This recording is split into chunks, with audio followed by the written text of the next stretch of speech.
the volume. Turn up the volume. You've arrived at the destination for all things Kentucky. This is the Bleed Blue Network Podcast.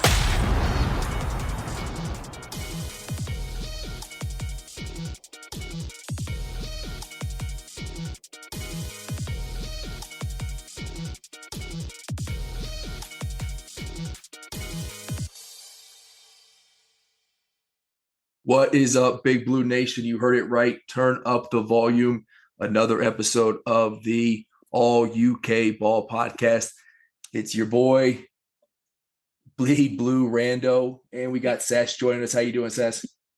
I'm good. How are you today, Rando? We're doing good. We've been teasing this for a little bit. We're excited to finally have Ansley on the podcast, joining us in for a little Q&A. How you doing, Ansley? I'm doing great, man. Thanks for having me. Absolutely. So officially in Lexington, how's it been so far? Yes, sir. It's been great. Beautiful day out tonight. It's a beautiful day out today. You know, good energy, good vibes. It's been great so far. Is this kind of the first time you've been back since you had your official visit? Yeah, it's the first time I've been back. Okay. Is it just you, or you got the family in here too? You gonna show them around Lexington? Nah, it's just me right now. I mean, my girlfriend, she moved in. She has an apartment up the street, but it's just us two out here right now. Okay, awesome. So she's joining you as well. Yeah. Good. I love that. She keep you motivated while you're out here over the summer. Yeah. I don't know if she's there with you now, but don't take it easy on them if you can hear me. Make sure you get them in the gym. Cool, man. Well, hey, so we talked a little bit when you were on the spaces, and but let's go back to your transfer portal process. When the season ended, what was your expectations? Did you have a lot of schools join you? And at one point, did it click that like Kentucky was the place for you? I mean, to be honest, it was a long process for me. I was getting reached out by a whole bunch of schools, probably above 60 schools at least. Oh, like wow. 60. Yeah, it was a lot of schools reached out to me. And it was just nothing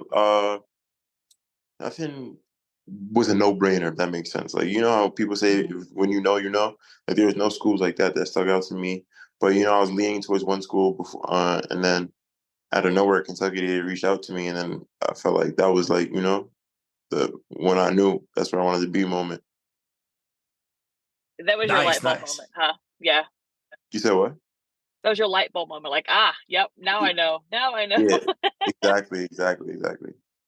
Was it that when the light bulb went off? Was it the school itself? Was it Pope? Was it AB?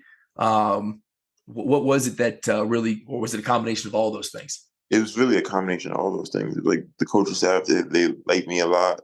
Talking for a minute, like we was talking, we had good energy, good phone calls with all the coaches. I love the way Coach Pope's play style is. Kentucky is just at the top of the top when it comes to college basketball. So it's just like a perfect mix of everything. Yeah, well, I think you're definitely not going to have any of BBN disagree with you on Kentucky being the program in college basketball. You might have some other SEC schools, or maybe even one ACC school not believe it, but that's what we believe in, and we're so happy that Pope reached out to you and you didn't go to whatever other that school that was, and we get you on the team. I'll turn it over to Sass in a second, but when you were on the spaces, you said something that, I mean, still to this day, when I think about it, gives me chills. And privately, we discussed it on Bleed Blue Network. All of us most of us have a athletic background, and we talked about, like, as an athlete, all you want is a shot to go prove that you have the ability. And you were like, I always knew I had the talent to play at Kentucky. I just needed the chance. Where did that confidence come from? Is it something that, hey, you played at FDU, you're kind of like a late bloomer, or you just feel like you didn't have the opportunities or the vision on you when you were growing up and playing ball?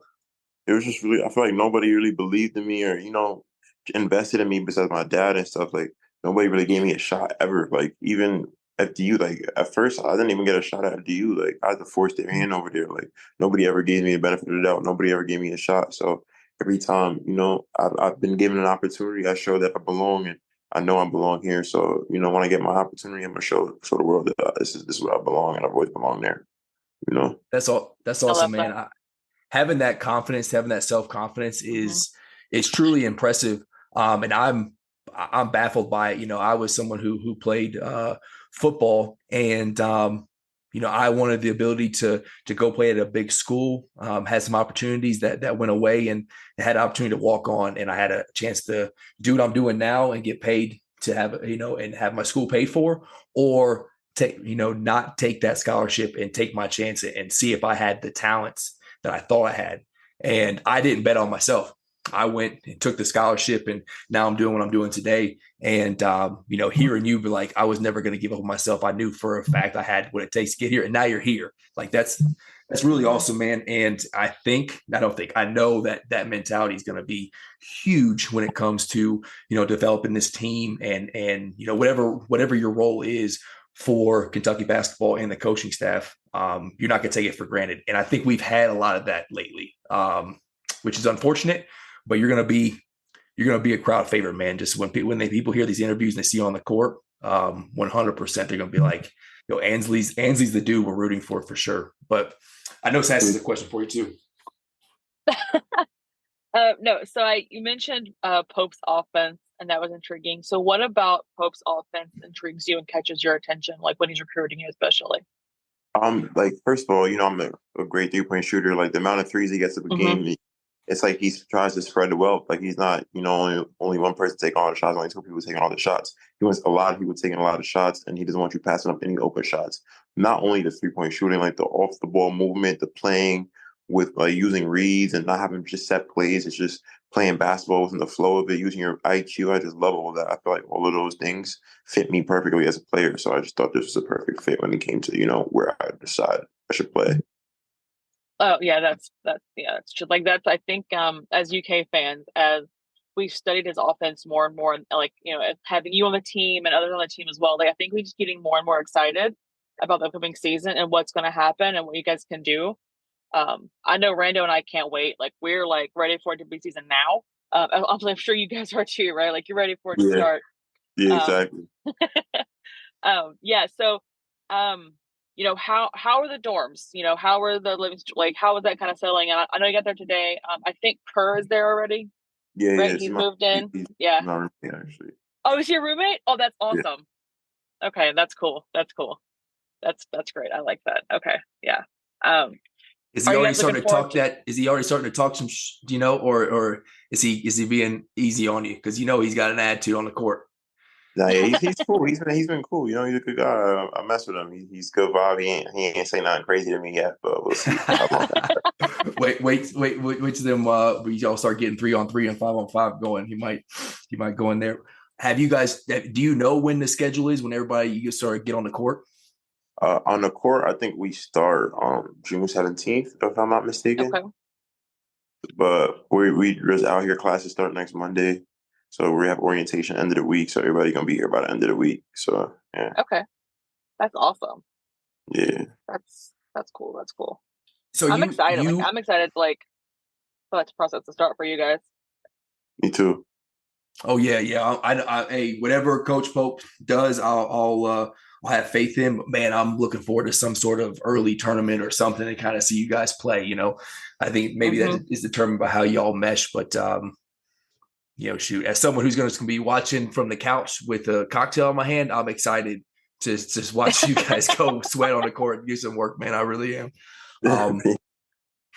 On the spaces, you talked about how you modeled your game after Melo, which again got me all sort of amped. Like Melo was like my guy when he got drafted. I was the not everybody had the split, but it was like are you a Braun guy? Are you a Melo guy? And I was the Melo guy. I had the Jordan 1.5s. Like that was all about him.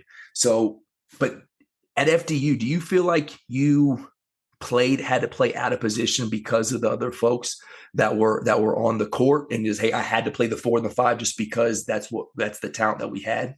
No, yeah, I had to play the 5 most of the time, but the coach did a good job of being able to like try to use my strengths to a certain point. But like playing a position, it kind of bottles you into like you can't do everything you want. You're not always in the position you want to be. But like I said, my coach did a pretty good job of trying to implement, stuff where I would get the ball at where I'd be my strongest, you know.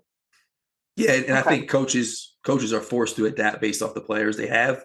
You Yeah. were obviously a highly skilled player that was very versatile. I what you're going to be able to do on this roster, though, playing in a more natural position, you were already a stud at FDU. Putting in a natural spot on the floor for you is going to be incredible to watch. Your numbers, I think, are going to skyrocket, and it's got to be exciting for you too to know, like, I'm getting back to balling how I want to. No, exactly. That's exactly what I'm excited for us. Like I know how coach wants to use me. I know how he plays. I feel like this could be a really good opportunity for me, and I'm excited to get out there and work and prove that. That's awesome, man. So at FDU, I got to ask, we're going to go into like some rapid fire questions, or over your college career, what was like the one fan base that you couldn't wait to go to their home arena and just send them home with an L? Like, just, I cannot stand this fan base, because you're going to have some coming at you playing for Kentucky. Yeah. But I was curious what the one home crowd was you wanted to send home. Yeah, it was our rival, probably, I guess you could say, in our conference was Merrimack. I hated them. I hated their so that's what it was. That's exactly how I felt every time I went over there and played them. I wanted this in their home. Their fans were sad. So, nice. Well, go ahead and transfer that hate over to Tennessee, Vols Nation. Yep, Tennessee, Louisville. Go ahead. They're already getting that. They're already getting that treatment from me. There we go. Yes. Yeah. Already. That's it's wild how much. So my two best friends, one of them is my son's godfather. He's a massive Louisville fan. The other one is he's good people, other than that one mistake. And the other one is from just outside of Knoxville, and he's a Tennessee fan. I came in the Marine Corps with these two dudes. What are we doing? And I love these two dudes to death, but there are maybe a handful of days a year where I'm like, hey dog, don't talk to me. Like, I'm coming at you. Like, we are not friends today. You are not Uncle Alex right now. You are some turd Louisville fan, but yeah. Yeah, hate will come to you. So, but hey, Ansley, we really do appreciate you giving us some of your time today. You go, if we give a little like rapid fire questions to you to Big Blue Nation kind of learn about you as the person and not the basketball player. Yeah, for sure. I'm here. Okay, perfect. All right. What are your top 5 go-to foods? Go-to foods? Mm-hmm. Top 5. New York for sure. Pizza. Okay. I love wings. Yeah. I love burger. It's not gonna sound burgers. Okay. It's not gonna sound too healthy, but I love those. Let me think. Go-to foods. And when I'm in New York, like Chinese food in New York is different. So I like New York.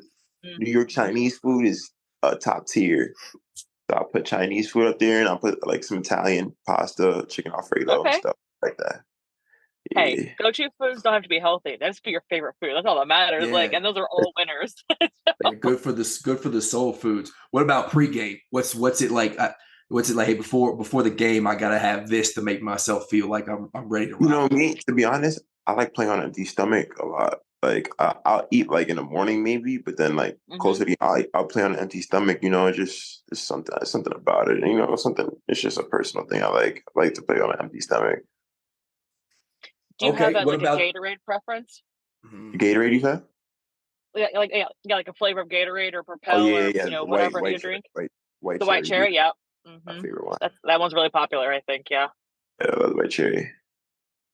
There's another one, like the bluish green one too. I forgot what it's called. Like the teal one. Yeah, that one's good too. Oh yeah. Yeah, those two. That was my favorite when I played. Yeah, those two. What's your like the habit you can't break? Like mine's, I'm in my 30s, man, and I will still buy sneakers until the day I die. Like, I'm a sneakerhead. I can't break it. Is there like that one thing that you don't think you'll be able to break as you get older?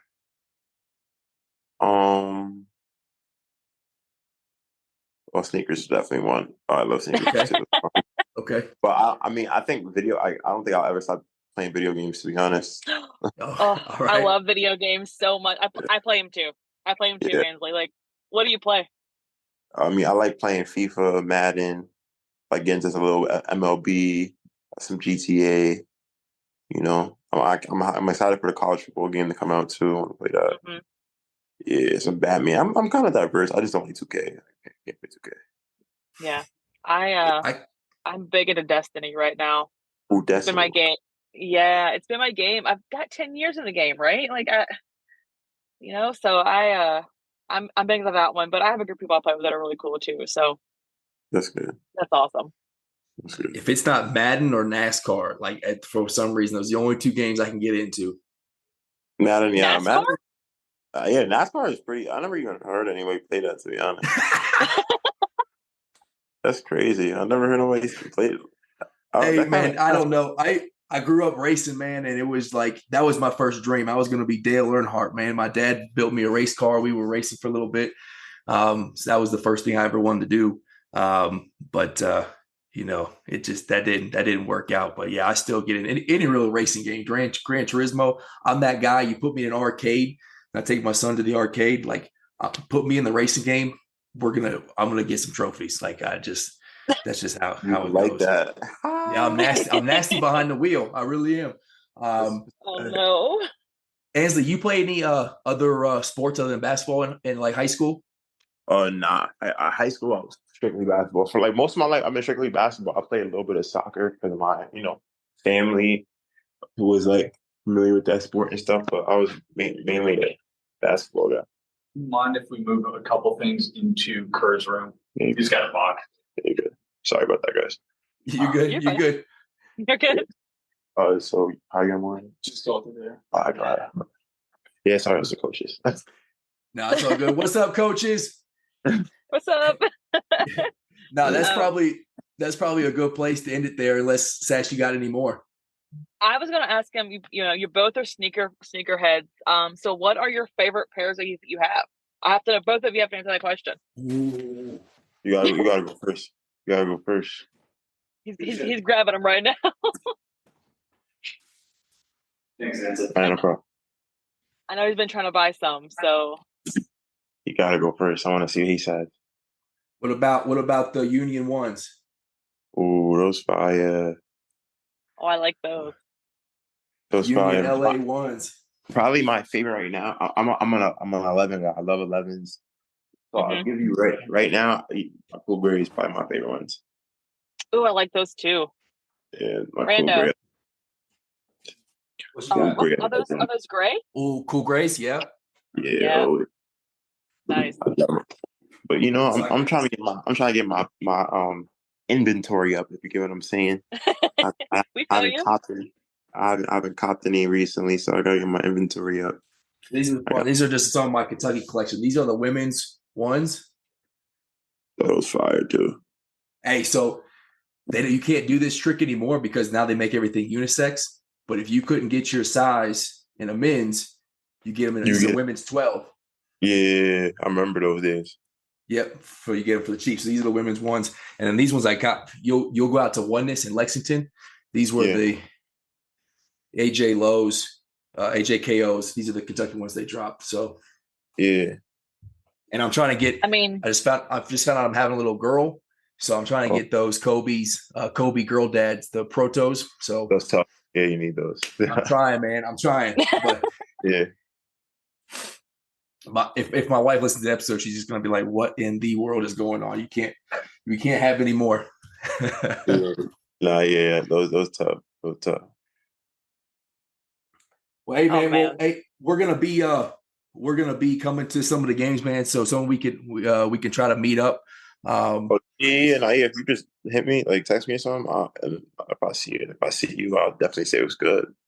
Cool, man. Yeah, we'll get a picture. And just super excited for this season, man. And thanks again. I'll say it again. I'll say it 100 times. Really appreciate you giving your time to us. Thanks for giving your time to BBN. I can just tell you're going to be put in that work. Like nobody out there who's a Kentucky fan has got to worry about Ansley getting in the gym and making himself better, making this whole team better. Nobody. Appreciate that. Awesome, my guy. Well, I Appreciate you, it. man. As always, brother, go Cats. Yes, sir. Go Cats. Thanks for joining us on another episode of the Bleed Blue Network podcast. We hope you enjoyed diving deep into the world of Kentucky sports with us. Don't forget to stay connected by following us on Twitter at BleedBNation. Your feedback means the world to us. So take a moment to leave a review. Not only does it help us improve, but it also helps others discover the show. Until next time, keep cheering, keep listening, and keep bleeding blue.